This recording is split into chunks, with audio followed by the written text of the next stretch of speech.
ایک حدیث پاک ہے جسے امام قرطبی نے اپنی تفسیر میں عبداللہ ابن عباس رضی اللہ تعالیٰ عنہ سے روایت کیا اپنی سند کے ساتھ۔ عبداللہ ابن عباس رضی اللہ تعالیٰ عنہ فرماتے ہیں اذا کان یوم القیامہ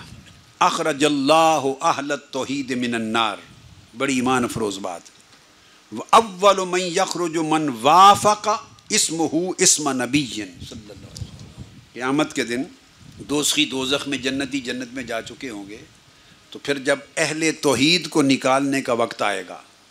اپنی سزا بھگت لی، حساب و کتاب ہو چکا، عذاب بھگت لیا، سزا بھگت لی، اب بالآخر جنت میں اہل ایمان اور اہل توحید ان کو جنت میں بالآخر بھیجنے کا وقت آئے گا۔ جو اپنے اعمال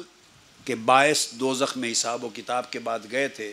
اور چونکہ اہل ایمان اور اہل توحید اور کلمہ گو ہیں، فائنلی ان کو جنت میں بھیجا جانا تھا، چونکہ ان پر خلود فی النار نہیں ہے۔ جب نکالنے کا وقت آئے گا تو عبداللہ ابن عباس رضی اللہ تعالیٰ عنہ روایت کرتے ہیں،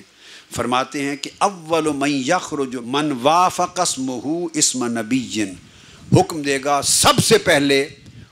وہ شخص دوزخ سے نکالے جائیں وہ لوگ جن کا نام میرے محبوب کے نام کے ساتھ ملتا ہے۔ سب سے پہلے ان لوگوں کو دوزخ سے نکالا جائے گا جن کے نام کی موافقت اسم محمد صلی اللہ تعالی علیہ وآلہ وسلم کے ساتھ ہے۔